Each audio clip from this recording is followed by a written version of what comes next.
मी त्याची सगळी शहानिशा त्या बाबतीमध्ये केलेली आहे. त्याचा तपास चाललेला आहे. कॉलेजचेच 3 मित्र का इतकी टोकाची भूमिका घेतात आणि इथपर्यंत त्यांची मजल जाते. त्यांच्या आई वडिलांना पण विचारून काय मुलाचं तिथलं वागणं आहे, तुमच्याशी कसा वागतोय, काय वागतोय, अशा प्रकारची सगळी माहिती पोलीस काढतायत आणि त्याच्यातली काही माहिती मिळाली. परंतु अजून त्यांचे इतर मित्र, कारण काही जण घाबरत आहेत बोलायला, परंतु जसा एक दिवस जाईल तसं त्याच्यातलं तीव्रता कमी झाल्यानंतर माणूस बोलायला सुरुवात करतो. त्यामुळं अजून थोडासा त्याच्यामध्ये त्यांना वेळ देण्याची गरज आहे. परंतु कुठल्याही परिस्थितीमध्ये अशा प्रकारच्या घटना घडणार नाही याबद्दलची काळजी घेण्याकरता काही पावलं तातडीनं उचलण्याची गरज आहे. त्याच्यामध्ये आम्ही उपविभागीय पोलीस अधिकारी बारामती त्यांना मी सांगितलेलं होतं, एसपींना सांगितलं होतं, ॲडिशनल एसपींना सांगितलेलं होतं की मी काल रात्री लेट नाईट येतोय, आज मला 6 वाजता तुम्हाला घेऊन बसायचं आहे सकाळी. आणि त्या पद्धतीनं 6 ते 7 आमची मीटिंग झाली. आणि त्यावेळेस काय करायचं ते तुम्ही पण सुचवा, मी पण काही गोष्टी त्या ठिकाणी विचार करतो. आणि त्याच्यातून शक्ती अभियान हे एक आपण सुरू करण्याचा निर्णय घेतला. ह्याचा उपक्रम बारामती पोलीस हे महिलांचा सन्मान, बालकांची सुरक्षा आणि युवकांचं प्रबोधन, कारण ह्याच्यामध्ये प्रबोधन करण्याचं फार गरज आहे. कारण त्याच्यातली एक व्यक्ती हे सगळे 17 वर्षाच्या मधले असल्यामुळं मी कोणाची तुम्हाला नावं सांगणार नाही, कारण 17 वर्ष म्हणजे मायनरची नावं सांगायची नसतात असं पोलिसांचं मत आहे. तुम्ही तुमचं काय सोर्सेसमधनं काढू शकता, परंतु मी काही त्याच्याबद्दल बोलणार नाही. तर त्याच्यामध्ये हे जे अभियान आहे त्याच्यामध्ये पंचशक्ती आहे. शक्ती बॉस अशा प्रकारची एक तक्रार पेटी आपण ठेवतोय आणि अनेक महिला मुलींना अडचणीबाबत, उदाहरणार्थ मुलांकडून होणारा पाठलाग, छेडछाड किंवा कधी काही मुलं चावटपणे कुठल्या तरी दुसऱ्याच फोनवर फोन करतात, त्या फोनवर त्यांचा नंबर येत नाही, ID, तशा प्रकारचे काही प्रकार चालतात. आणि ते त्यांना मनमोकळेप्रमाणे ही गोष्ट सांगता येत नाही त्या मुलींना किंवा त्या महिलांना, अथवा ज्या महिला किंवा मुली सदरबाबत तक्रार करण्यास सांगण्यास घाबरतात त्यांनी आपली तक्रार मांडावी. याकरता परिसरातील शाळा, कॉलेज, सर्व सरकारी कार्यालय, खाजगी कंपन्या, hospital, ST stand, coaching classes, tuition, महिला वसतिगृह, पोलीस ऑफिस, पोस्ट ऑफिस या ठिकाणी पोलिसांमार्फत शक्ती बॉक्स तक्रार पेटी, म्हणजे मी आत्ता नावं घेतली त्या ठिकाणी ही शक्ती बॉक्स तक्रार पेटी ठेवण्यात येईल. सदर बॉक्समध्ये मुलींवर होणारे अत्याचार, छेडछाड, गुन्हेगारीच्या अनुषंगाने काही संशयास्पद वस्तू आढळल्यास, तसेच अवैध गांजा, गुटखा इत्यादी साठा याबाबतची गोपनीय माहिती तक्रार पेटीत टाकल्यानंतर पोलिसांमार्फत 2-3 दिवसात सदरची तक्रार पेटी उघडून त्यामध्ये प्राप्त होणाऱ्या तक्रारीवर योग्य ती कारवाई करण्यात येईल. तसेच संबंधितांचं नाव देखील अतिशय गोपनीय ठेवण्याबाबत दक्षता घेण्यात येईल. कारण शहर आपलं वाढतंय, जवळपास ते आता एक जिल्ह्यातलं महत्त्वाचं शहर म्हणूनच आपल्या शहराची ओळख पुणे, पिंपरी चिंचवडच्या नंतर आपला तसा बघितलं तर नंबर लागतोय. आणि दुसरी गोष्ट, आपल्याकडं ह्या सगळ्या गोष्टी होत असताना शहरातली कायदा सुव्यवस्था चांगली ठेवण्याचं अतिशय गरजेचं आहे. त्याच्यात नागरिकांनी पण प्रतिसाद दिला पाहिजे. बऱ्याचदा आता जसं परवा एक घटना घडली, ती घटना घडल्यानंतर त्या 2 मुलींना पण ताब्यामध्ये घेतलं आणि मुलींच्याकडनं माहिती मिळाल्यानंतर ती 5-6 मुलं नाही तर 12-14 मुलांची नावं त्याच्यातनं बाहेर निघाली. किंवा आज मी बैठक घेणार म्हटल्यानंतर काही माझ्या सहकाऱ्यांना किंवा ज्यांना बारामतीमध्ये चांगलं परिस्थिती राहिली पाहिजे असं मनापासून बारामतीकर म्हणून वाटतं, अशांनी पण मला वेगवेगळ्या माहित्या देण्याचा प्रयत्न केला. कारण काही ठिकाणी हा माझा एरिया किंवा आपला हा महत्त्वाचा चौक ज्याला विद्या कॉर्नर चौक म्हणतात, पूर्वी ज्याला पेन्सिल चौक म्हणायचे, तिथं पण काही काहींच्या दहशत दाखवण्याचा प्रयत्न असे काही जण करतात आणि त्याच्यातून सर्वसामान्य माणूस तक्रार करायला घाबरतो, कुठं आपल्याला उगीच काहीतरी लचाण मागं लागेल. त्याकरता हे शक्ती अभियान आणि शक्ती बॉक्स ही तक्रार पेटी आपण ठेवण्याचा निर्णय घेतलेला आहे. त्याचबरोबर एक शक्ती नंबर, एक कॉल प्रॉब्लेम सॉल्व, म्हणजे त्याला असं स्लोगन टाईप आपण दिलं आहे. तो नंबर आहे 9209394917. मी पुन्हा सांगतो, एक कॉल प्रॉब्लेम सॉल्व 9209394917. माझी पत्रकार मित्रांना, मीडिया आणि इलेक्ट्रॉनिक आणि मीडिया दोघांना विनंती आहे की हा थोडासा बारामतीशी संबंधित असणाऱ्या माझ्या सहकाऱ्यांनी हा अधिक पॉप्युलर नंबर, या क्रमांकाची सेवा ही 24/7 सुरू ठेवण्याचा निर्णय आम्ही घेतलेला आहे. त्यावर फोन अथवा मेसेज करून तक्रार केल्यास सदर तक्रारीचं त्वरित निराकरण करण्याबाबत व त्यावर योग्य ती कारवाई करण्याबाबत दक्षता घेण्यात येणार आहे. तसेच संबंधितांची नावं पण गोपनीय ठेवण्यात येतील. त्याच्यामध्ये सदर पथकाचा मोबाईल क्रमांक हा शाळा बारामतीतल्या, कॉलेज, सरकारी खाजगी संस्था, कंपनी, हॉस्पिटल यांचे मध्यदर्शनीय ठिकाणी लावून त्याद्वारे प्राप्त तक्रारीचे निराकरण करण्यात येईल. तसेच एखाद्या ठिकाणी अवैध धंदे, छेडछाड असे प्रकार आढळून आल्यास त्याबाबतचे फोटो अथवा व्हिडिओ तसेच लोकेशन सदर नंबरवर जर तुम्ही शेअर केला तर तात्काळ संबंधितांना मदत पुरवण्यात त्या ठिकाणी येईल. तसंच जसं परवा एक घटना घडली आणि ती घटना घडल्यानंतर सगळ्यांनी एवढी फास्ट सूत्र हलवली की नंतर तक्रार करणारी मुलगीच उघडी पडली आणि तिनंच ते कुठल्या तरी पोराला अडकवण्याच्या करता केलेलं एक प्रकरण बाहेर निघालं. अशा पण गोष्टी पुढे येत असतात. तिसरं आम्ही करणारे शक्ती कक्ष, उपविभागीय पोलीस अधिकारी कार्यालय व प्रत्येक पोलीस स्टेशनला शक्ती कक्ष स्थापन करण्यात येणार आहे. त्यामध्ये 2 महिला पोलीस अंमलदार यांची नेमणूक करण्यात येणार आहे. सदर कक्षामध्ये महिला, मुली, बालके यांना भयमुक्त वातावरण देऊन त्यांना विश्वासात घेऊन त्यांच्या अडीअडचणीचं निराकरण करणे, तसंच समुपदेशन करून त्यांना कायदेविषयक मार्गदर्शन करणं, तसेच अन्याय सहन न करता निर्भयपणे बोलते करणं, ही गोष्ट आपण ह्या शक्ती कक्षाच्या माध्यमातून करणार आहे. चौथं शक्ती नजर, सोशल मीडिया, त्यामध्ये WhatsApp status, Facebook post, Instagram यावर अल्पवयीन, किशोरवयीन मुले मुली अथवा इतर व्यक्ती शस्त्र, बंदूक, पिस्तूल, चाकू अथवा इतर धारदार व घातक हत्यारांसोबत फोटो किंवा पोस्ट टाकतात आणि त्यावर सदर पथकाची नजर असणार आहे. असे प्रकार आढळून आल्यास त्यावर तात्काळ कार्यवाही केली जाईल. हे शक्ती नजरेचं काम राहणार आहे. आणि शेवटचं शक्ती भेट, त्यामध्ये शाळा, ते सुरू झालं आहे, एक ट्रायल बेसवर मीटिंग पण झाली. शाळा, कॉलेज, सर्व सरकारी कार्यालय, खाजगी कंपन्या, hospital, ST stand, coaching classes, tuition, महिला वसतिगृह या ठिकाणी भेटी देऊन तेथील महिला मुलींना महिलांविषयक कायदे, गुड टच, बॅड टच, व्यसनाधीनता, वाढती बालगुन्हेगारी इत्यादी बाबत मार्गदर्शन करून अशा प्रकारांना आळा घालणे, तसंच त्यांच्याशी सुसंवाद साधून त्यांचे लैंगिक, शारीरिक तसेच मानसिक छळापासून संरक्षण करून त्यांच्यात सदरबाबत जागरूकता निर्माण करणे, तसंच सदर ठिकाणी विशेष पेट्रोलिंग नेमून त्यांच्या सुरक्षेच्या दृष्टीनं योग्य ती खबरदारी घेणे, शाळा, कॉलेज, महाविद्यालय या ठिकाणी प्रबोधनात्मक,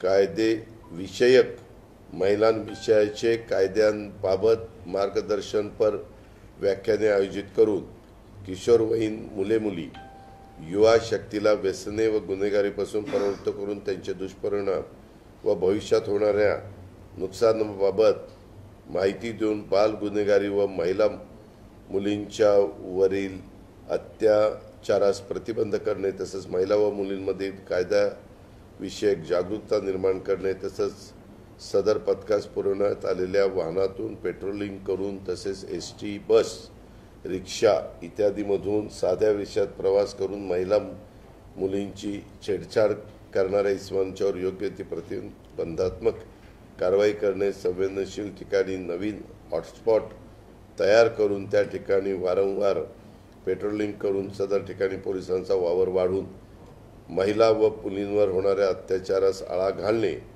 ग्रामीण भागातील महिलांच्या सुरक्षेच्या दृष्टीने गावातील पोलीस पाटील सरपंच बचत गटाच्या महिला यांच्या बैठका घेऊन त्यांच्या महिलांविषयी कायद्याची माहिती महिलांविषयी कायद्याची माहिती देणे शाळा कॉलेज सुटण्याच्या वेळी सदर परिसरात टुकार मुलांचा वारंवार लक्षात आढळून आलेला आहे।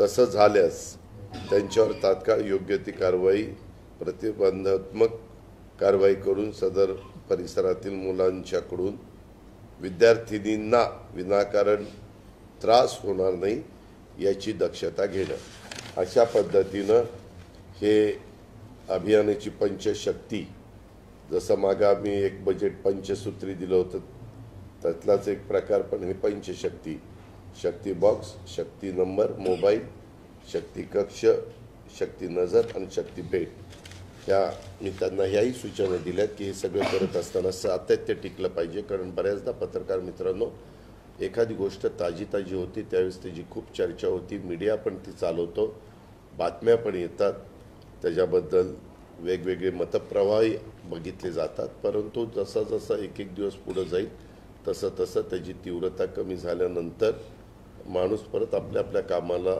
लागतो ते तर होणारच आहे पण ह्या बाबतीमध्ये तसं होऊन न देण्याचा शब्द मला आज एसपींनी पण दिला ॲडिशनल एसपींनी पण दिला DYSPनी पण दिलेला आहे। अशा पद्धतीनं मी म्हटलं तुमचे ते बाकीचे PI PSI वगैरे त्यांच्याकडनं करून घेण्याची जबाबदारी तुमची आहे ती त्याच्यात हायगय होता कामा नये।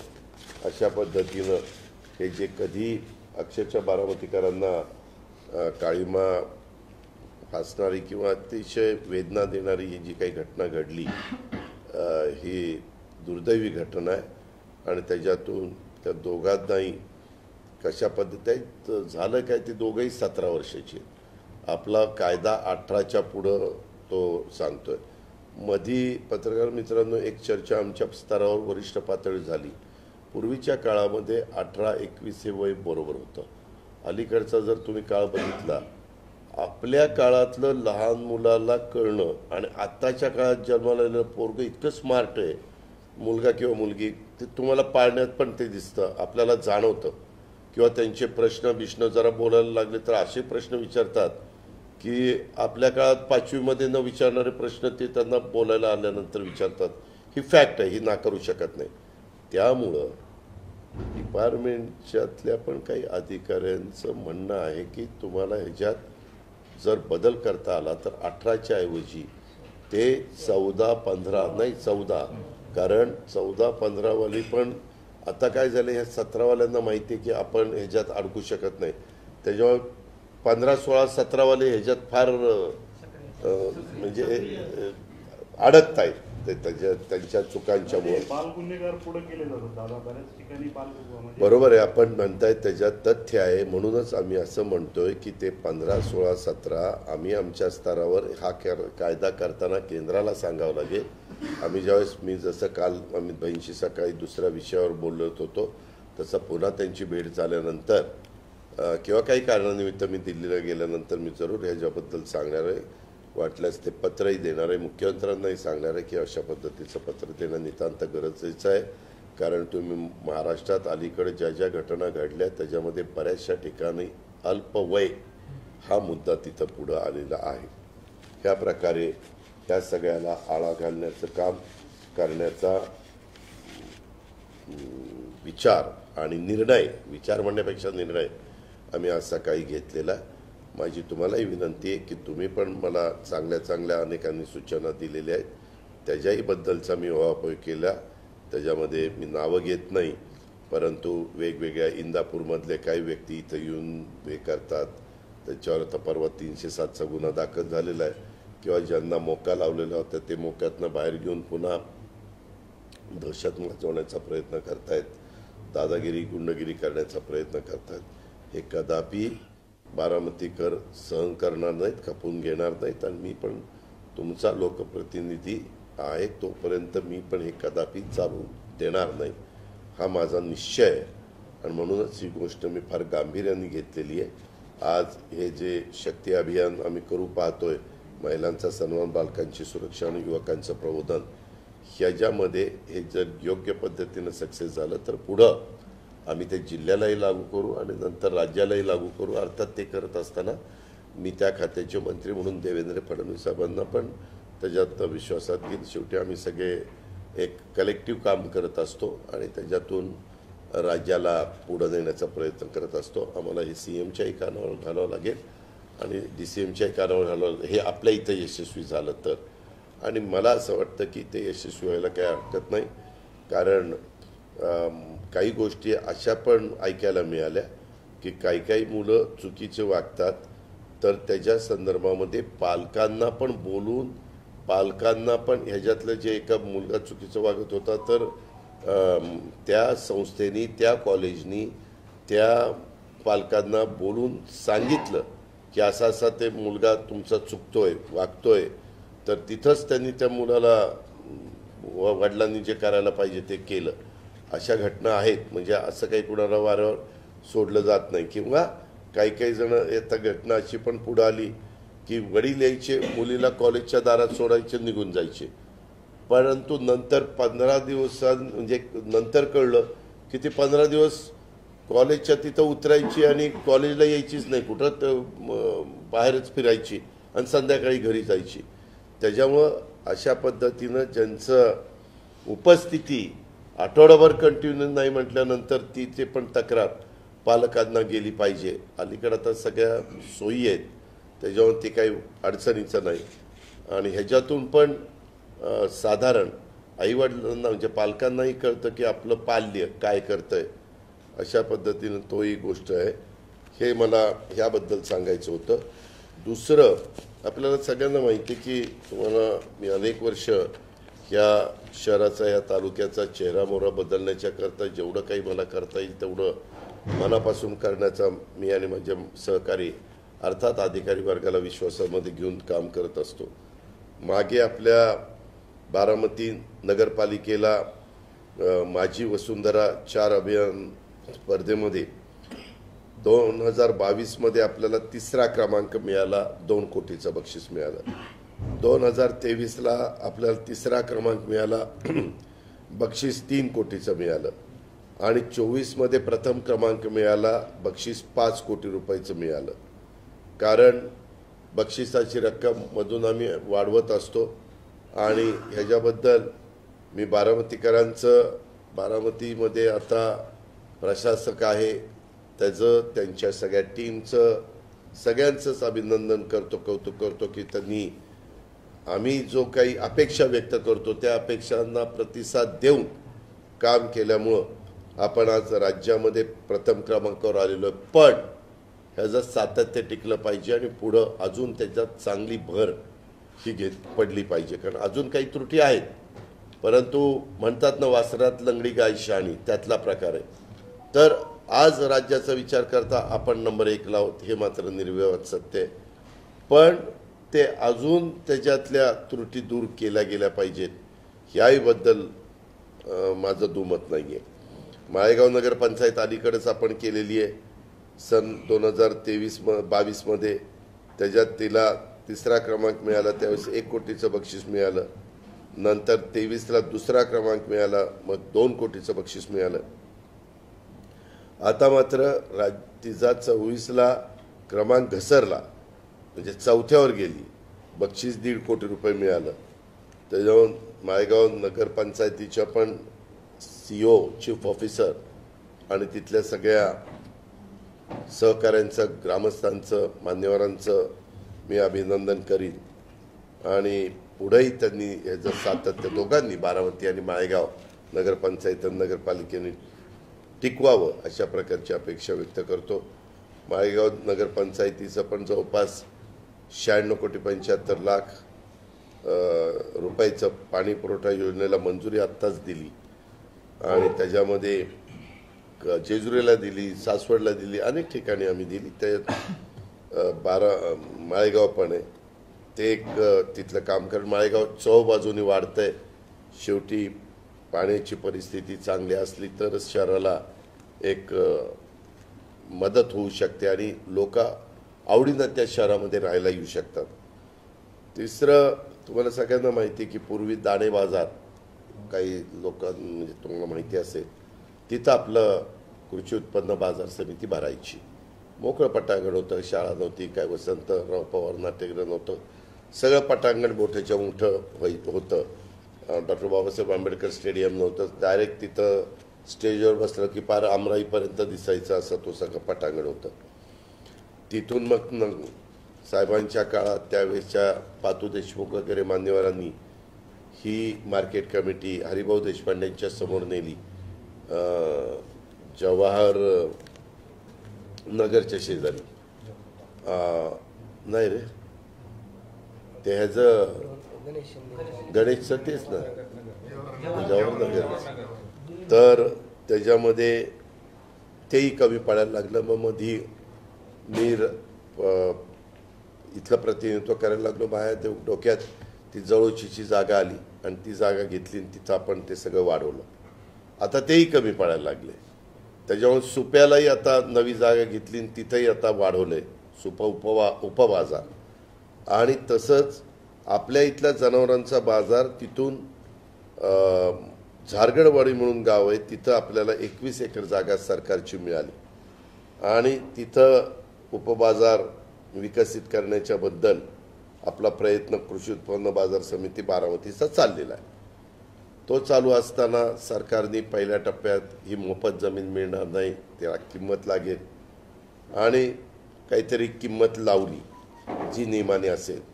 ती काहीतरी 8 कोटी असं मला चेअरमननी सांगितलं. पत्रकार मित्रांनो, आम्ही शेवटी लोकप्रतिनिधी आहे.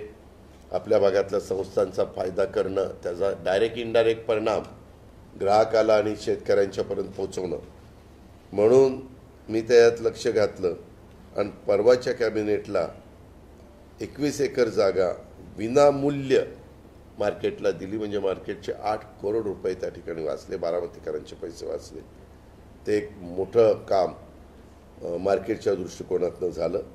आणि काल परवा दिवशी 1 तारीख होती, काल 2 तारीख होती, लालबहादूर शास्त्री आणि महात्मा गांधींची जयंती होती. तर त्या दिवसापासून आम्ही दुधाला अनुदान 5 रुपये लिटरला 5 रुपये केलं होतं गाईच्या, ते आता 7 रुपये 1 ऑक्टोबरपासून केलं. तो एक महत्त्वाचा निर्णय दूध उत्पादक शेतकऱ्यांच्या संदर्भामध्ये आम्ही घेतलेला आहे. आणि बारामती तालुक्यातनं पण प्रचंड मोठ्या प्रमाणावर दूध जातं, त्याच्यामुळं त्याचा फायदा हा निश्चितपणे बारामतीकरांना अधिकचा झाल्याशिवाय राहणार नाही. या प्रकारे आमचं राज्य सरकारचं काम चाललेलं आहे.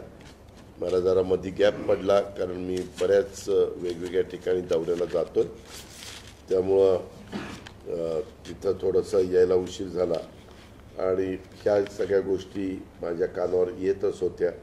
मी तिथनं फोनवर संपर्क साधत होतो, ज्या सूचना द्यायला पाहिजे तशा प्रकारच्या सूचना देत होतो. तशाच पद्धतीनं एक आयुष्मान भारत प्रधानमंत्री जन आरोग्य योजना आहे. स्वास्थ्य आणि सुरक्षा का वादा, विकसित भारत का इरादा. याचं सर्व प्रकारच्या रेशन कार्ड धारकांना 5 लाखापर्यंत वार्षिक मोफत वैद्यकीय उपचार, 70 वर्षावरची ज्येष्ठ नागरिकांना अतिरिक्त 5 लाख रुपयाची मर्यादा आणि लहान मोठ्या 1350 पेक्षा अधिक आजारांवर मोफत उपचार. या योजनेचा लाभ संपूर्ण भारतामध्ये घेता येईल. ही योजना आहे, ह्या योजनेच्या करता काही गाड्या बारामतीमध्ये आपण उपलब्ध केलेल्या आहेत आणि त्या फिरणार आयुष्मान भारत नोंदणी उपक्रम म्हणून, आणि त्याचा उपयोग आपण ह्या भागातल्या माझ्या मतदारांना करून देणार आहोत, नागरिकांना ग्रामस्थांना करून देणार आहोत. हे एक सुरुवात आम्ही या निमित्तानं केली. अशा सगळ्या गोष्टी होत्या त्या तुमच्या कानावर घालायच्या होत्या.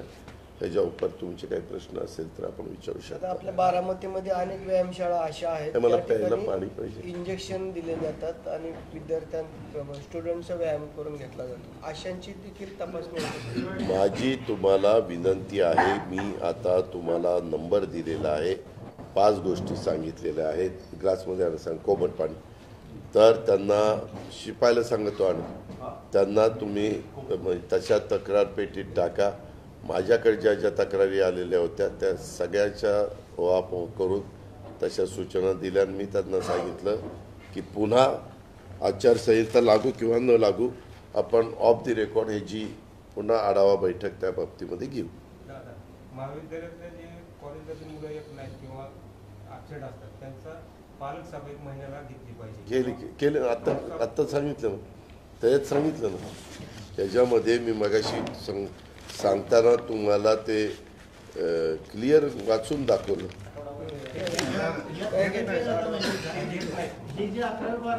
अहो, ते घेण्याकरताच आम्ही आता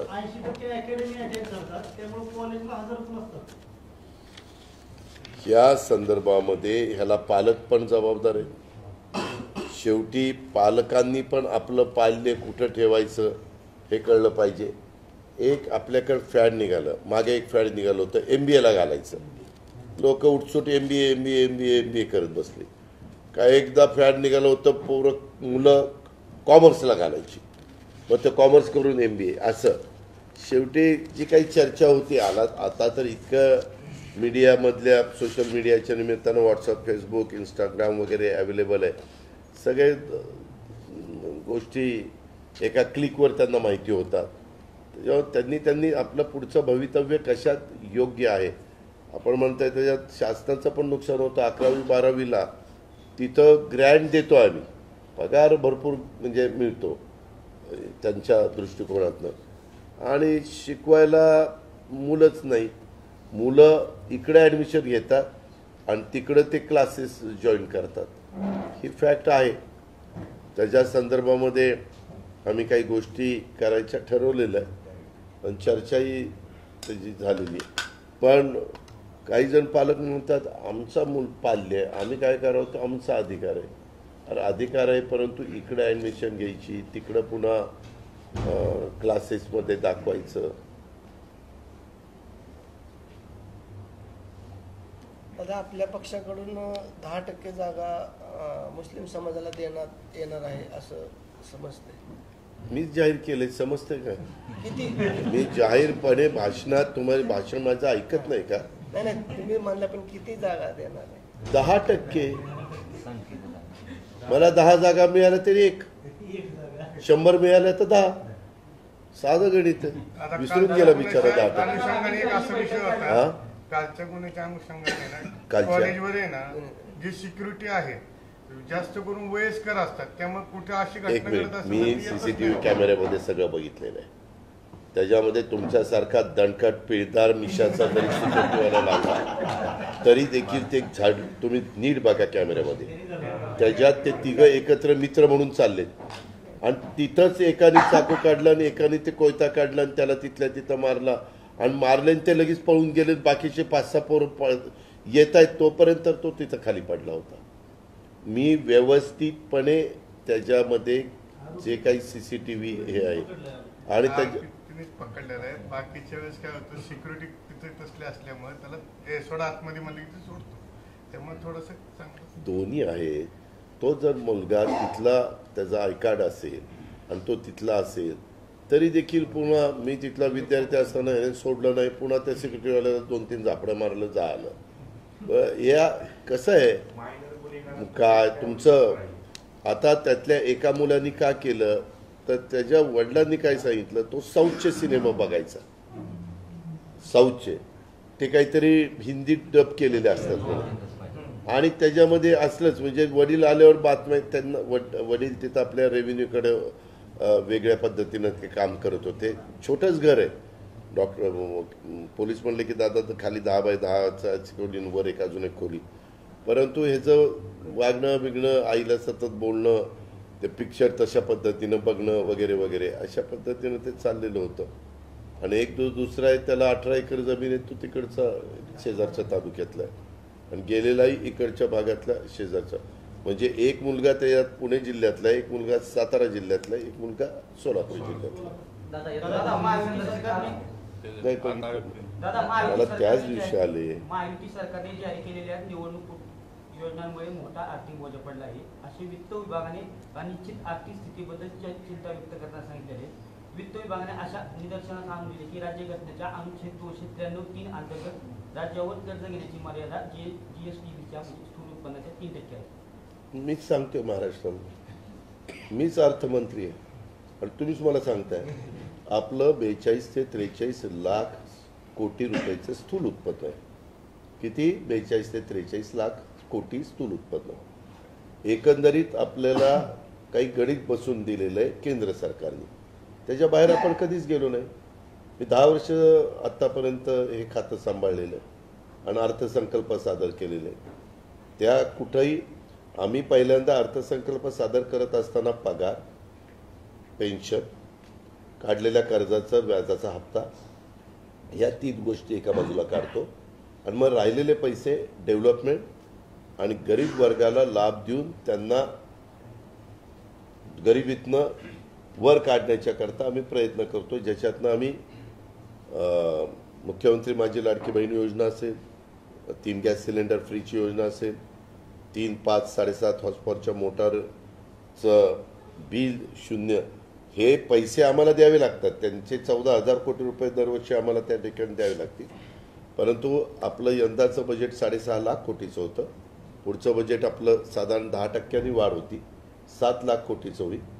ह्या पद्धतीनं आपण पुढं जातो आणि केंद्र पण आपल्याला मदत करतं. आत्ता पण जे काही अतिवृष्टी वगैरे झाली त्याच्यामध्ये तुम्ही बघितलं असेल की देशात सगळीकडे झाले, पण सगळ्यात जास्त पैसे हे आपल्या महाराष्ट्राला मिळाले. दादा आपण बारामतीला आल्यानंतर एकाने प्रश्न विचारा. आपण बारामतीमध्ये आल्यानंतर प्रत्येक तळागाळातील कार्यकर्त्याला भेटता आणि असं असताना अतिउत्साही शहाणे कार्यकर्ते निनावी पत्राद्वारे मेसेज टाकतात आणि आपल्याला सल्ला देण्याचा प्रयत्न करतात. अशांना आपण काय समजतो? अशाला काही मी समज देऊ शकत नाही, कारण बाबासाहेब आंबेडकरांनी जे संविधान दिलेलं आहे त्या संविधानामध्ये प्रत्येकाला आपलं आपलं मत व्यक्त करण्याचा अधिकार आहे, आपले भूमिका मांडण्याचा अधिकार आहे. त्याच्यामुळे हे लोकशाहीमधलं एक काम आहे. त्याच्यातलं त्या पत्रातलं जितकं योग्य असेल सूचना त्याचा आम्ही स्वीकार करू. ज्या सूचना काही विचार करण्यायोग्य नाहीत त्याचा वाचून साईडला ठेवू. दादा 2 दिवस महायुतीची बैठक पार पडली अमित शहांसोबत, कधीपर्यंत साधारणतः फायनल जागा वाटप? कोणी सांगितलं 2 दिवस पडली? नाही, मला तर तुझ्याकडनंच कळलं. मी महायुतीतला एक घटक आहे, पण तुझ्याकडनंच कळलं. मी काल अमित भाईंना ते इकडं पुणे मुंबईत येणार होते, मी वेळ मागितलेला होता. ते म्हणाले की मी ज्या दिवशी येईल त्या दिवशी तरी किंवा जायच्या दिवशी तरी वेळ देईन. मी त्या दिवशी होतो परळी, त्याच्यानंतर माजलगाव आणि रात्री नांदेडला जाऊन उशिरा मी मुंबईत आलो. मला निरोप आला की आज जमत नाही, कारण आज रात्री 1:30, 2, 3 वाजती, पण उद्या जमेल. आणि काल माझी तिथं तासभर मीटिंग झाली. मी होतो, प्रफुल्लभाई होते, तटकरे साहेब होते. म्हणजे ती युतीची मीटिंग नव्हती. आम्हाला काही गोष्टीच्या संदर्भात हे मी काही प्रश्न त्यांना सांगितलेले होते. त्याच्यातनं त्यांनी कांदा निर्यात बंदी उठवली, त्याच्यातनं त्यांनी तांदूळ निर्यात बंदी उठवली, त्याच्यातनं भाव शेतकऱ्यांना वाढले कांद्याचे भाव. आता बघा किती शेतकऱ्यांना समाधान वाटतील असे आहेत. MSP ह्याची त्यांना आठवण केली तर मग ते म्हणले 8-1 दिवसामध्ये ते पण मी करतो. 4 ते 5 वेळेला FRP वाढली पण MSP वाढली नाही, ते एक सांगितलं. सोयाबीनच्या बद्दल एक सांगितलं कापसाच्या बद्दल एक सांगितलं आणि MSP म्हणजे ऊसाच्या बद्दल एक सांगितलं. असे ज्या गोष्टी होत्या त्याच्याबद्दल जे त्यांच्या हातात आहे, जे राज्य सरकारच्या हातात नाही, पण त्यांना सांगणं गरजेचं होतं कारण ते केंद्रात आज महत्वाचं खातं त्यांच्याकडे आहे. दादा आज नवरात्र उत्सव सुरू होतोय. त्याबद्दल तुला मनापासून नाही शुभेच्छा. नाही नवरात्र काय बारामती नगरपालिकेला वसुंधरा पुरस्कार मिळालेला आहे. आता त्याचं आल्यालाच सांगितलं की बाबा पुरस्कार मिळालेला आहे, परंतु त्याच्यामध्ये जे कंत्राटी सफाई कामगार काम करतात त्यांना योग्य वेतन दिलं जात नाही. त्यांचं काम खूप मोठं आहे, चांगलं आहे, परंतु त्यांना वेतन योग्य दिले जात नाही किंवा त्यांचं EPF व्यवस्थित भरला जातो. एक आपल्याला माहिती का, तुम्ही उद्या जर कॉन्ट्रॅक्टर म्हणून टेंडर भरलं तर तुम्ही तुमच्या स्टाफला किती वेतन द्यायचा तुमचा अधिकार आहे. आम्ही तुम्हाला सांगितलेलं आहे सरकारने की मिनिमम त्याला जे काही वेतन ठरलेलं आहे ते तेवढं दिलंच पाहिजे. दिलं जात नाही ना. नाही नाही नाही, हे मी तिथं नाही आहे, तिथं प्रशासक आहे. आपली गोष्ट प्रशासकाला सांगेन की त्या कॉन्ट्रॅक्टरला सांगून त्याला किमान वेतन तरी मिळालं पाहिजे. मी मागे ज्यावेळेस नगरपालिका नगराध्यक्ष आणि सगळी आमची कमिटी होती तेव्हा माझ्या कानावर ही आपण सांगताय तीच गोष्ट आलेली होती. मी लगेचच त्यांना सांगितलेलं होतं कारण मी ज्यावेळेस बारामतीमध्ये येतो त्यावेळेस अनेक जण वेगवेगळे प्रश्न मांडतात, त्याच्यामध्ये ते मांडलेलं होतं. विधानसभा निवडणुका दादा जाहीर होणार आहेत. काही जण साहेबांच्या पक्षात तर काही जण आपल्या पक्षात राहायचा विचार करतात. म्हणजे मुलगा एकीकडे आणि वडील तुमच्याकडे. तो आज नाही बाळा, ते पहिल्यापासून आहे. म्हणजे ज्या ज्या वेळेस नवीन वर्ग पुढे येतो त्या वेळेस ह्या गोष्टी घडलेल्या आहेत. तुम्हाला आठवत असेल पूर्वी काँग्रेसचंच एकट्याचं राज्य असायचं, परंतु ज्यावेळेस शिवसेना नवीन अस्तित्वात आली त्यावेळेस तरुण मुलं शिवसेनेत असायचे, त्यांचे वयस्कर लोक काँग्रेसमध्ये असायचे. हा काळ पण आपण बघितला. आता शिवसेनेला पण बरेच वर्ष झाली स्थापना होऊन, 40-50 वर्ष झाली. त्याच्यामुळं ते आता वेगवेगळ्या पद्धतीनं जिथं संधी मिळते तिथं लोक जातात आणि त्यांना योग्य वाटतं ते करतात.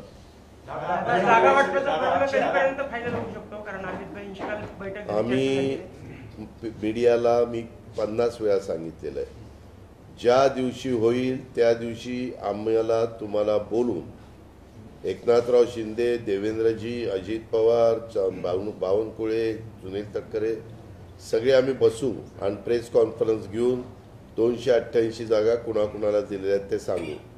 कारण आम्ही आत्ताच सांगितलं की तुम्हाला जे अंदाज वर्तवल्याचे असतात, ह्याला इतक्या मिळणार, त्याला तितक्या मिळणार, आमची करमणूक होती. अरे वा, ह्याला इतक्या का, ह्याला इतक्या, आम्ही आपलं बघत असतो. मी कितीदा सांगितलं, आम्हाला मनात ठेवून काही उपयोग आहे का. एकदा जागा वाटप झाल्यानंतर आम्हाला पण उमेदवार प्रत्येकाला ठरवायचे, कुणाला कुठं उमेदवारी, कुणाला कुठं उमेदवारी. आम्ही युतीतनं चाललेलो आहे, तसंच विकास आघाडीला त्यांचे ठरवायचे, ते त्यांच्या परीनं करतायत. अजून एक तिसरी आघाडी झाली, त्यांनी काही डिक्लेअर केलं म्हणतात. नंतर प्रकाश आंबेडकर साहेबांनी पण काही डिक्लेअर केले म्हणतात. अजून अपक्ष वगैरे अजून वेगळेच, काही छोटे छोटे पक्ष आहेत ते वेगळेच, RPI मधले अजून घटक असे वेगळे. त्यावेळेस जसं जसं ते जवळ येतं, काही काही जणांच्याकडे उमेदवार नाहीत, त्याच्यामुळं ते दुसरे उमेदवार आपल्याकडे कधी येतील, कोण उमेदवार आपल्याला योग्य आहे. शेवटी प्रत्येक पक्ष त्यातल्या त्यात इलेक्टिव्ह मेरिट असणाऱ्या उमेदवाराला घेण्याचा प्रयत्न करतो. दादा पदाधिकाऱ्यांचे राजीनामे आपण घेतले, निवड कधी होणार? आंबेडकर वसतीचं ज्यावेळेस होईल त्यावेळेस मी तुला सांगेन. आंबेडकर वसतीचं आपल्या माध्यमातून उद्घाटन करण्यात आलं. स्थानिक रहिवाशांना अद्यापही चाव्या दिल्या नाही. त्याचं कारण असं झालं की त्यांना 2 लाख रुपये जे तिकडनं येणार होते त्यामध्ये अडचण झाली. आपल्या इथं मी खूप चांगल्या पद्धतीनं मला हे सगळं जे गरीब वर्गाला घरं बांधून द्यायची होती, पण त्यामध्ये काही हिस्सा त्या लाभार्थ्यांनी पण भरायला पाहिजे. ते लाभार्थी भरायला काकू करतात. त्यामुळे त्यांची अशी अपेक्षा आहे सगळंच आपल्याला चांगल्यातलं चांगलं सरकारने त्या बाबतीमध्ये द्यावं. पण मी परवा ह्यांना संबंधित अधिकाऱ्यांना बोलून घेतलेलं होतं आणि त्यांचे ते 2 लाख पर कुटुंब ते पैसे लवकर पाठवा, ते जमा झाले म्हणजे चावे देता येतील. सुप्रिया सुळेंनी मग त्या दिवशी सांगितलं की नेत्यांनी उद्घाटन करण्यासाठी गडबड का केली. आम्ही माझ्या मनात आलं म्हणून केली. पुण्याच्या वानवडी परिसरामध्ये माझी आपल्याला हात जोडून विनंती आहे, मी इतकं आपलेपणाने सकाळी 9ला तुम्हाला बोलवलेलं आहे. जरा माझ्या योग्यतेच्या बातम्या, तुम्हाला कुठल्याही बातम्या विचारायचा प्रश्न विचारायचा अधिकार आहे, पण म्हणूनच मला माझी सटकती काय म्हणजे एवढं आपलेपणाने येतोय, बोलतोय, बसतोय काय. आता ह्या ह्या ह्या प्रश्नाला काय अर्थ आहे का? त्यांनाही माहिती की माझ्याकडनं उत्तर मिळणार नाही. मी ज्या दिवशी जनसन्मान यात्रा सुरू केलेली आहे त्यावेळेस मी माझ्या मनाला ठामपणे सांगितलेलं आहे की आपल्याला एकाही विरोधकांच्यावर टीका टिप्पणी करायची नाही. आपलं आपलं काम, आम्ही आणलेल्या योजना, आम्ही पुन्हा सरकारमध्ये आल्यानंतर उद्याच्याला आमचं काय विजन असणार आहे ते, ह्या गोष्टी आम्हाला सांगायच्या. आणि आज मी पत्रकार मित्रांनो तुम्हाला सांगतो, कुणी महाराष्ट्रामध्ये जा, बरेच जण तिथले आमदार किंवा तिथले उमेदवार असं म्हणतात मतं मागायला. जरा तुम्हालाही पहिलं कळलं पाहिजे की तुम्ही मला निवडून द्या, मी आपल्या मतदारसंघाची बारामती करेन. हे किती मी तुम्हाला उदाहरणं देऊ, पण काय पुण्याच्या वानवडी परिसरामध्ये पुण्याच्या वानवडी परिसरामध्ये एका चालत्या बसमध्ये बस चालकाने एका अल्पवयीन मुलीवरती अत्याचार केल्याची घटना उघडकीस आली. सातत्याने या घटना होत आहेत. कुठेतरी गृहमंत्र्यांचा अपयश आहे काय? अहो, मी आत्ताच सांगितलेलं आहे, ह्यामध्ये कधी कधी एक दिखावा देखील केला जातो. आपल्याच बारामतीमध्ये घटना घडलेली होती, मी तुम्हाला त्याचं उदाहरण दिलं आणि ती मुलगी म्हणली त्या मुलाला मला अडकवायचं होतं म्हणून मी हे सगळं केलं. पूर्णपणे यंत्रणा हल्ली. आता आपण जे सांगताय, आम्ही तर सातत्याने ह्याच्याबद्दलचे कायदे कडक करतोय. केंद्र सरकारने कायदे कडक केले. नुसती आता असं छेडछाड केली तरी त्याच्यामध्ये कडक शासन कसं होईल ह्याबद्दलचे गोष्टी घडलेल्या आहेत. आणि जर ड्रायव्हर आणि एकच मुलगी असं कसं दोनच असतील त्याच्यामध्ये, त्याची मी माहिती घेतो. कारण तुम्हीच मला आत्ता विचारलेलं आहे. मी आत्ता प्रेस संपली की ताबडतोब सीपीना विचारतो. कुठं? वानवडीला घडली. कधी घडली? आज काल संध्याकाळी 4:30च्या सुमारास. दुपारी? 4:30च्या सुमारास. अरे दुपारीच ना, पहाटे? दुपारच्या. मग 4:30ला घडली तेव्हा बसमध्ये कुणी नव्हतं? कंडक्टर वगैरे अल्पवयीन मुलगी होती. असतील. आता मी बस ड्रायव्हर आहे, हा कंडक्टर आहे आणि तुम्ही सगळी बसलाय आणि एका मुलीवर कोणी काय करतं तर बाकीची काय करत? स्कूल बसच्या. हे जरा ही बाब एक थांब रे बाबा, ही बाब अतिशय गंभीर आहे. त्याच्याबद्दलची चौकशी प्रेस संपल्या मी करीन आणि जे काही पुढची कडक ऍक्शन असेल ती मी करायला सांगेन.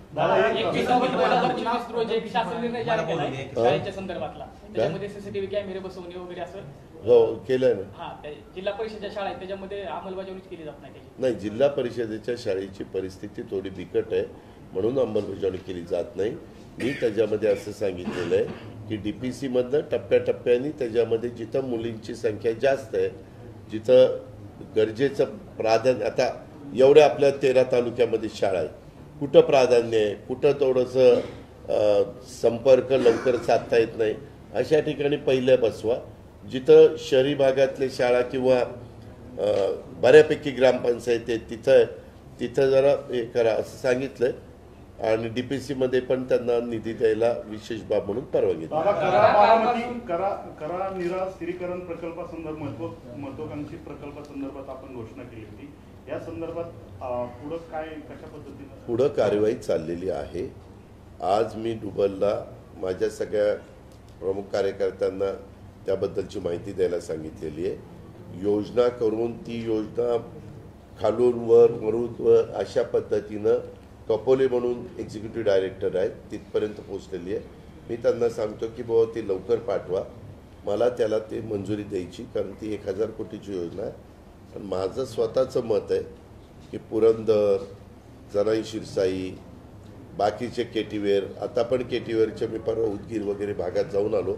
आपण जे रूपांतर करतोय बॅरेजेसमध्ये करेचं त्याच्यातनं बराच परिणाम झालेला तुम्हाला दिसेल. कारण नवीन नवीन टेक्नॉलॉजी येते, नवीन नवीन रिसर्च होतो आणि त्याच्यातून पाणी म्हणजे एकेकाळी टेंबू ताकारी म्हैसाचं पाणी टेंबूचं 5-6 टप्प्यामध्ये तिथनं उचलून पार सांगोल्याला जाईल असं लोकांना खरं वाटत नव्हतं, पण ते गेलं.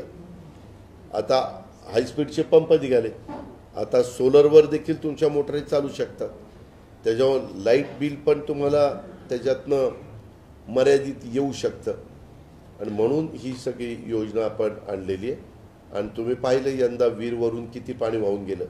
आपण वीरचं ओव्हरफ्लोचंच पाणी तिथनंच उचलतोय आणि पावसाळ्यामध्ये वरच्या भागामध्ये आणून ती जी गावं घेतली त्या सगळ्या भागातले तलाव वगैरे लोकांनी केलेली शेततळी वगैरे जे काही भरता येईल ते सगळे आपण भरून घेणार आणि त्याच्यानंतर जे एक आरक्षित पाणी काही मला मिळालेलं आहे ते त्याच्यातनं देणार अशा पद्धतीची ती योजना. मंत्री छगन भुजबळ यांना पुन्हा धमकीचे फोन आलेले आहेत. फोन आणि मेसेजद्वारे नाही, ते चौकशीचा भाग आहे. असे फोन येतात, त्याच्या संदर्भामध्ये चौकशी केली जाते. फोन कुठनं आला, कोण त्याच्या मागचा सूत्रधार आहे वगैरे. राज्य सरकार, पोलीस खातं व्यवस्थितपणे त्याची चौकशी. कालच मी रात्री देतो. दादा, अमित भाईंशी आपले सातत्याने भेट होते असते आणि सातत्याने नाही बाबा, मला जेव्हा वाटतं आल्यानंतर भेट होती. अनेक प्रवाशांची मागणी, आपण पुण्याचे पालकमंत्री आहेत, तर त्यांनी विनंती केलेली प्रवाशांनी आपल्या दौंडमध्ये वंदे भारत ट्रेन थांबावी म्हणून. आपण त्या संदर्भात प्रयत्न वंदे भारत ट्रेन ऐक वंदे भारत ट्रेन आणि अमित शहा साहेबांचा काय संबंध? नाही, त्यांना जर तुम्ही सांगितल्यानंतर ते त्याचे रेल्वे मंत्री, तू जर मला असं सुचवलं, मी आता तुला विनंती करतो की तू रेल्वे मंत्र्यांना अजित पवार तुम्ही भेटून सांगा, तर मी त्यांना त्या ठिकाणी सांगेन. कसं आहे, वंदे भारत ट्रेन ही मुळातच फास्ट. तुम्हाला आठवत आहे का, मागे आपण नॉनस्टॉप पुणे ते बारामती ST सुरू केलं, त्या पॉप्युलर झाल्या. पहिल्यांदा लोक म्हणायचे नाही नाही एकदा मोरगावला एकदा थांबा, परंतु नंतर ज्यावेळेस 2-2.5 तासात पोचायला लागलं त्यावेळेस लोक म्हणले नाही नाही हे नॉनस्टॉपच चालू द्या. आता जर एकदा वंदे भारत, आता एक आपली पुढं, आत्ता नाही पण पुढं काही वर्षांनी एक ट्रेन येते मुंबई टू हैदराबाद. त्याच्यामध्ये एक मुंबईच्या पुढं स्टेशन आहे, त्यानंतर पुण्याच्या जवळ एक स्टेशन आहे, त्यानंतर बारामतीच्या जवळ एक स्टेशन आहे, त्यानंतर पंढरपूरला एक स्टेशन आहे आणि हैदराबाद. म्हणजे ही ती बुलेट ट्रेन आहे ना, ती त्या स्पीडनंच गेली पाहिजे. तू बुलेट ट्रेन म्हणायचं आणि ती खटाऱ्यासारखी चालायची, कशी चालेल? असं नाही ना चालेल बरोबर. मला पहिलं पाणी एकच मिनिट काय तुमचं प्रथमतः माळेगाव ग्रामस्थ या नात्याने 96 कोटीची जी योजना मंजूर केली त्याबद्दल मी मनापासून अभिनंदन करतो. धन्यवाद गावकऱ्यांच्या वतीनं. दादा, दुसरा प्रश्न आहे, माळेगाव आणि शारदानगर हे शैक्षणिक हब म्हणून अख्ख्या जिल्ह्यामध्ये परिचित आहे. मी मगाशी एकच सांगायचं माझं राहिलं, मी सांगू का? ते मगाचं होतं. बारामती शहरातील एका महाविद्यालयात अल्पवयीन मुली विद्यार्थिनीनं केलेल्या धक्कादायक घटनेच्या अनुषंगाने 2/10/2024 रोजी पंचायत समिती बारामती येथे बारामती शहरातील सर्व माध्यमिक, उच्च माध्यमिक, सर्व शाळा, कॉलेजेस, विविध संस्था, कोचिंग क्लासेस, निवासी वसतिगृह यांचे संचालक, मुख्याध्यापक, प्राचार्य यांची परिषद आयोजित केलेली होती. त्याच्यामध्ये सुरुवातीला शाळा आणि महाविद्यालय परिसरातील शांतता सुव्यवस्थेच तसेच उत्तम विद्यार्थी घडवण्याच्या अनुषंगाने विविध शैक्षणिक संस्थांचे प्राचार्य यांनी त्यांचं मत मांडलं. त्यानंतर तहसीलदार गणेश शिंदे आणि प्रांत वैभव नावडकर आणि अप्पर पोलीस अधीक्षक गणेश बिराजदार यांनी शाळा आणि महाविद्यालयांची जबाबदारी तसेच प्रशासनाची समन्वयासंदर्भात चर्चा आणि मार्गदर्शन केलं. त्यामध्ये खूप वेगवेगळ्या गोष्टी इथं पण काल केल्यात. तिन्ही पोलीस स्टेशनमध्ये महिला डेस्क तयार करण्यात आलेला आहे. तिन्ही पोलीस स्टेशनमध्ये विशेष बाल पोलीस पथक तयार करण्यात आलेलं आहे आणि विद्यार्थ्यांच्या शिस्तभंगविषयक कारवाई महाविद्यालयामार्फत करण्याच्या बद्दलचे निर्णय झाले. शाळा बाहेर येऊन थांबणारे शाळाबाह्य विद्यार्थी यांच्यावर कठोर कारवाई करण्याच्या बद्दलचं सांगितलं. अशा खूप चांगल्या गोष्टी झाल्या. ह्याचं मी त्यांना सांगितलेलं आहे सातत्य टिकलं पाहिजे. हे नव्याचे 9 दिवस व्हायला नको. कारण बऱ्याचदा ते होतं आणि मग नंतर माणूस आपल्या ह्याच्यात राहतं. तर ते म्हणले नाही, आम्ही हे असं होऊन देणार नाही. आपल्या पंचायत समितीच्याच कार्यालयामध्ये त्यांनी ती मिटिंग घेतलेली होती. दादा त्यामध्ये एक आहे बारामती तालुक्यात बाहेरगावावरून बरेचसे विद्यार्थी राहिले आहेत. तर ज्या रूममध्ये राहिले आहेत ते घरमालक त्यांचं कागदपत्र कल्पना. तुम्हाला एक माहिती आहे, जर तुमचं घर असेल आणि तुम्ही भाडेकरूला दिलेलं असेल तर कायद्याने तुम्ही तुमच्यावर गुन्हा दाखल होईल. का तर ऐका ना, त्याच्यामध्ये त्याची सगळी माहिती घेतली जाईल. आता तुम्ही सांगताय तर त्याच्याही बद्दलच्या सूचना मी देतो.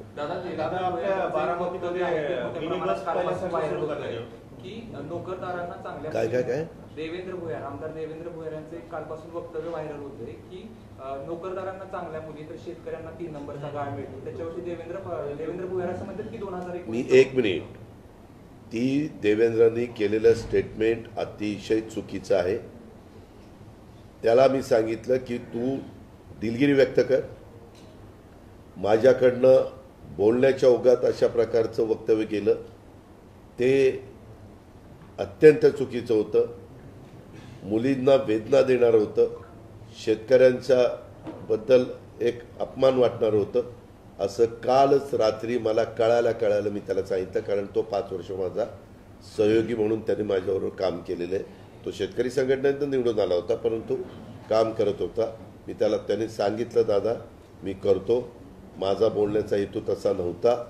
मला एवढंच सांगायचं होतं की बाबा शेतकऱ्यांचं उत्पादनाच्या दृष्टिकोनातनं त्यांना मुली ज्या लग्न करायच्या असतात त्या मुली प्राधान्य नोकरदारांना देतात. पूर्वी एक काळ असा होता की मुली प्राधान्य बागायतदारांना द्यायच्या. अशा पद्धतीनं त्याला बोलायचं होतं. पण बोलताना तो चुकलेला.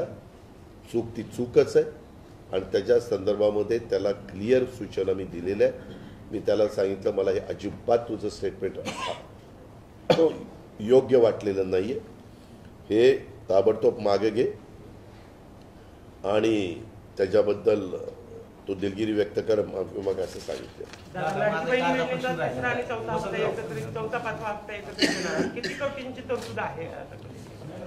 जेवढे पैसे लागतात तेवढी तरतूद आहे.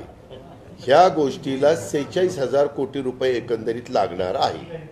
मी योजना जाहीर केली त्यावेळेस एप्रिल महिना, मे महिना हा गेलेला होता. त्याच्यावर जून महिना पण गेलेला होता. 3 महिने 12 महिन्यातले कमी झाले होते. 9 महिने राहिलेले. 9 महिन्याच्या करता मी 35,000 कोटीची तरतूद केली. लिहून घ्या, 35,000 कोटी.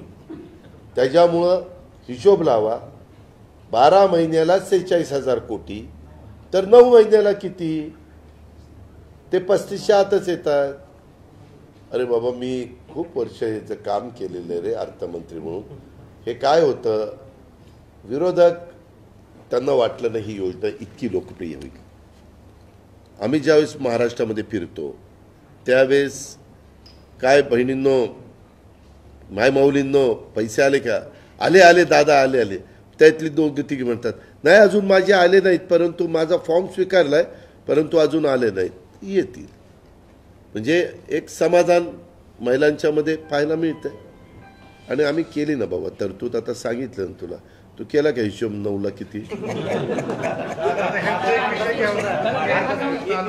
अर्धाच प्रश्न राहिला होता. राहिला अभिनंदन केल्यानंतर दादा माळेगाव आणि शारदानगर शैक्षणिक हब आहे. माळेगावच्या इंजिनिअरिंग कॉलेजमध्ये सर्रासपणे अंमली पदार्थ विकले जातात आणि माळेगाव खुर्दचा कॅनेल, माळेगाव खुर्द आणि इंजिनिअरिंग कॉलेजच्या कॅनेलला दुपारची मुलं व्यसन करत बसले असतात. तर त्याच्यावरती सर शक्ती अभियान माळेगावमध्ये सुरू आहे. आज मी DYSP, SP आणि ॲडिशनल SP ला ह्या सगळ्या गोष्टी सांगितल्या. वेगवेगळ्या ठिकाणून पुण्याहून कसं व्हॉट्सअपवर काय करतात अमुक तमुक बरंच आम्हाला माहिती दिलेली आहे. त्याच्यामध्ये काही आमचे पत्रकारांनी पण मला माहिती दिली आणि त्या सगळ्या माहितीच्या संदर्भामध्ये मी 1 तास, मला नाही वाटत पण मायचाला सकाळी 6ला SP आणि ॲडिशनल एस पी DYSP बोलून मिटिंग घेत असेल. महाराष्ट्राच्या इतिहासात कधी घडलेलं नव्हतं. त्यामध्ये 1 तास मी मिटिंग घेतली आणि हे सगळं सांगितलेलं आहे. आता इथं कोण ऐकतंय? DYSP. माझी तुम्हाला विनंती आहे, आता पत्रकार मित्रांनी सांगितलेलं माळेगावचं, आमच्या तिथं पण बसा आपण इथं माळेगावचं ते पण त्याची नोंद आपण घ्या. माळेगाव शैक्षणिक संकुल आपलं महत्त्वाचं, आणि शारदानगरचा तो आपण रस्ता मोठा केला, तो रस्ता पैरवी कसा होता, आता केवढा केला, तर त्या रोडला काहीतरी ते असतात, तर त्याची नोंद घेऊन. इथं बारामती शहरात जिथं इमारती अपूर्ण अवस्थेत आहेत त्या ठिकाणी टर्मिन या नावाची इंजेक्शन घेतली जातात नशे करण्यासाठी, अधिक गांजा वडला जातो. ह्या संदर्भात मगाशी चर्चा झाली, फक्त माळेगावची आपली झालेली नव्हती, ती अजून माहिती मिळाली, आम्ही करू. आणि आता माझी आपल्याला हात जोडून विनंती आहे, नम्रतेने विनंती आहे, कारण मी फार सध्या नम्र झालेलो आहे, आणि त्यामुळं माझे तुम्हाला असं सांगणं आहे की मी जे तुम्हाला सांगितलं त्या बाबतीमध्ये शक्ती अभियानात आहे ना, तुम्ही शक्ती बॉक्समध्ये टाका ना, तक्रार पेटीत तुम्ही शक्ती नंबरवर टाका, 920 9394 917 शक्ती कक्षात सांगा. एवढ्या सगळ्या गोष्टी दिल्यात ना, आणि त्याबद्दल सगळ्यांचं एकवाक्यता होऊन हे करायचं ठरलंय आपलं. दादा, तुम्ही विकास पुरुष म्हणून बारामतीचा पूर्ण काळ केलेला आहे, बारामती तालुक्याचा, शहराचा. एक पत्रकार बहुल म्हणून एक बारामतीत होईल असं तुम्ही बहुल उभा राहा पत्रकार. बरं आहे, मागे काही पत्रकार मित्रांनी मला सांगितलेलं आहे. कुणाला? पत्रकार भवनासाठी संभाजीनगर बनकुटे यांची 7 गुंठे जागा. बघू मग 7-12 7-12 बघू. ग्रामीण पोलीस तसं स्टेशन नाही, मीच काहीतरी तसं सांगू असं नसतं. जागा आहे बारामती, जागेचा भाव काय सगळं माहिती आहे मला. कागदपत्र द्या ना, कागदपत्र जर दिली तर मी त्या संदर्भामध्ये पुढे काय कारवाई करायची ते करतो ना. दादा, तुम्ही एवढा निधी आणलाय बारामतीसाठी, तालुका पोलीस स्टेशनला सौजन्य अकॅडमीच्या नावाने पोलीस स्टेशनचा बोर्ड लावलाय. सौजन्य अकॅडमी म्हणजे पोलीस स्टेशनचा जो बोर्ड आहे ना, तालुका ग्रामीण पोलीस स्टेशन, त्याला सौजन्य अकॅडमीचे घेत. त्यांच्या विरोधात कंप्लेंट द्यायचं म्हणलं तर त्यांचंच पहिलं नाव दिसते तिथे, अकॅडमीचंच नाव. का बरं? व्यवस्थित ते काढून टाका.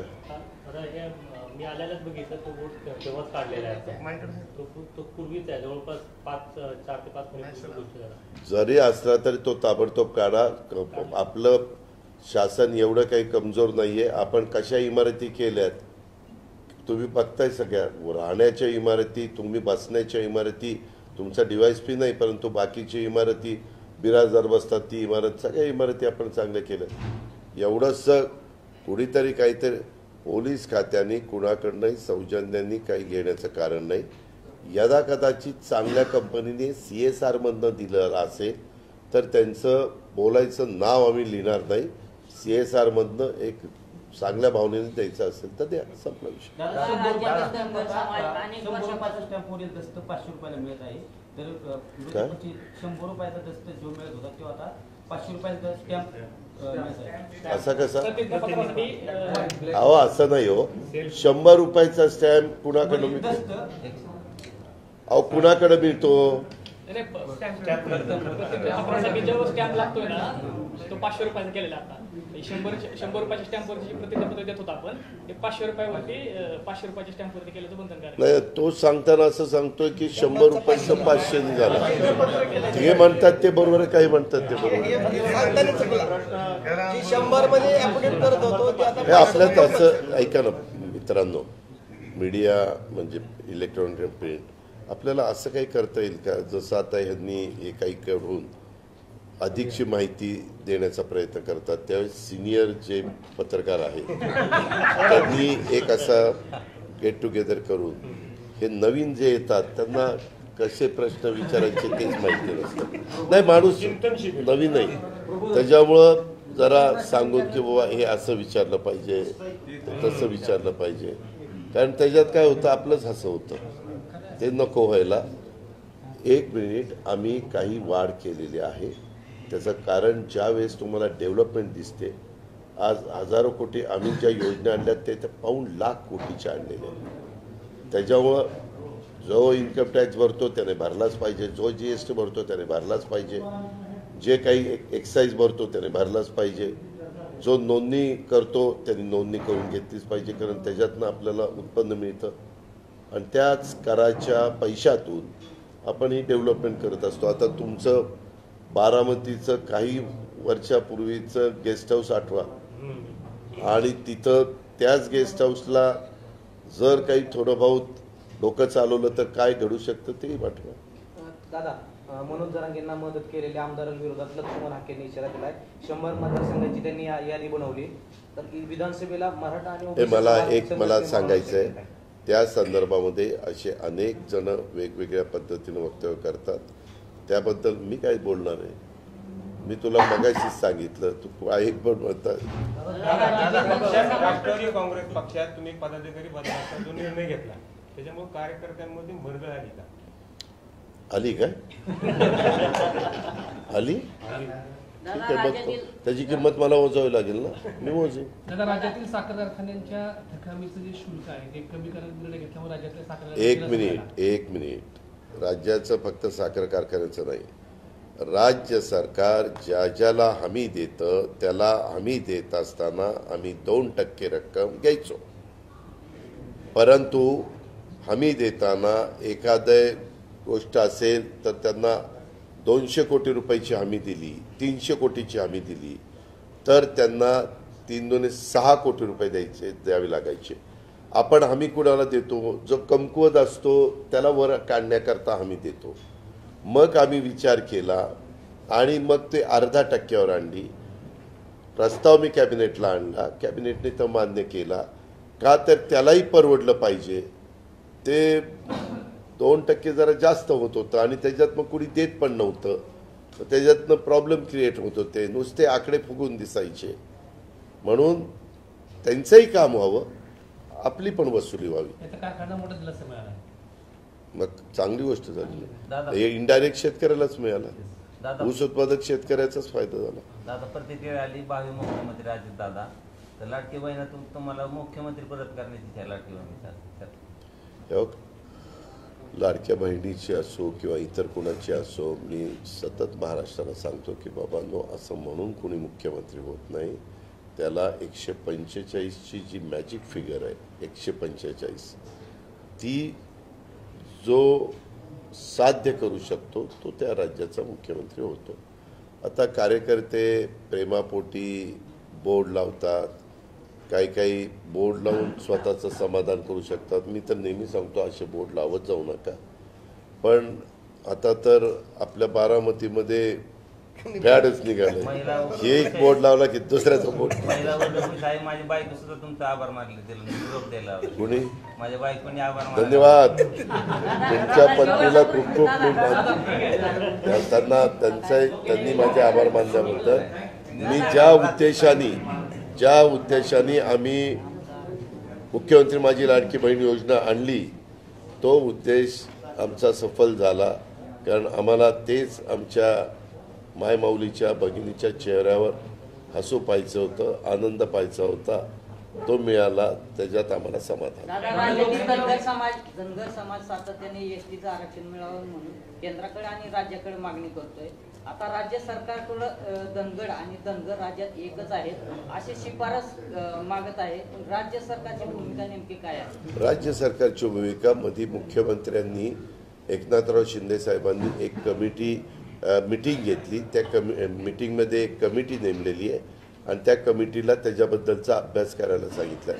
साहेब, आपण जे म्हणताय ते आज झालेलं नाही आहे, हे बरेच वर्ष चाललेलं आहे. त्याच्यामध्ये कोर्टामध्ये गेल्यानंतर कोर्टाने ते फेटाळले, हे आपल्याला माहिती का? फेटाळलं ना. त्याच्यामध्ये ज्यावेळेस वाजपेयी साहेब पंतप्रधान होते, मला आठवतं आहे पंढरपूरला एक कार्यक्रम केलेला होता आणि त्याचं वाजपेयी साहेबांना घोंगडी, काठी, ते ढोल वगैरे वाजवलं होतं. मुंडे साहेब होते आणि तेव्हापासून चाललं. वाजपेयींची कारकीर्द संपली. वाजपेयींनी ठरवलेलं होतं द्यायचं, परंतु काय त्यांना अडचणी आल्या मला माहीत नाही, कारण ते हयातच नाही. त्याच्यानंतर वाजपेयी गेल्यानंतर मनमोहन सिंगांचं सरकार आलं.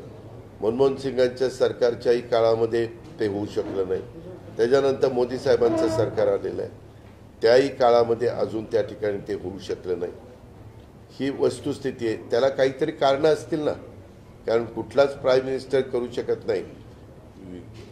कोर्टामध्ये ते टिकण्याच्या करता म्हणून मुख्यमंत्र्यांनी काय केलं, त्याच्यातल्या तज्ज्ञ लोकांची कमिटी केली आणि त्यांना सांगितलेलं आहे की तुम्ही ह्या संदर्भामध्ये काय केल्यावर मार्ग निघू शकतो.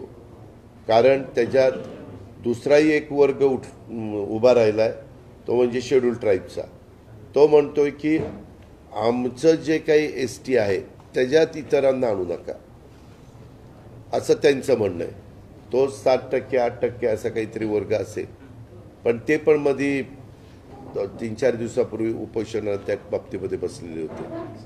मागे हा समाज OBC मध्ये होता, पण पवार साहेबांनी आणि शिवाजीराव बापू शेंडगे साहेबांनी यांनी पुढाकार घेतला. बापू आता हयात नाही आहेत, पण मला आठवतं आहे त्यावेळेस मी पण आमदार होतो आणि तो पुढाकार घेऊन त्यांना NT मध्ये टाकलं. NT मध्ये टाकल्यानंतर थोडा बहुत फायदा समाजाचा झाला. अनेक डॉक्टर झाले, अनेक इंजिनियर झाले, अनेक वकील झाले. आपल्या बारामतीमध्ये देखील आपण बघितलं. पण ह्या वर्गाचं म्हणणं आहे की आम्हाला ST मध्ये टाका. आता 2014ला स्वतः देवेंद्रजी आले होते, त्यांनी जाहीर केलं आपल्याच पटांगणात की माझं सरकार आलं की पहिल्या कॅबिनेटमध्ये होईल. परंतु काहीतरी अडचण त्यांना आली असावी, त्याच्यावर ते झालं नाही. मग त्यांनी सांगितलं की बाबा STच्या संदर्भातल्या सवलती देण्याच्या करता जो काही निधी लागेल तो मी 1000 कोटी रुपयाचा निधी वेगळा यांच्याकरता देतो.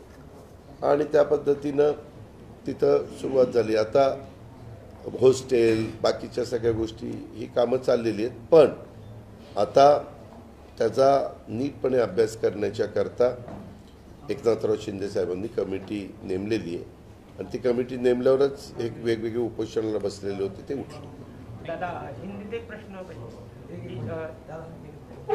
मला आता निघायला पाहिजे, मी 1 तासापेक्षा जास्त वेळ तुम्हाला दिला.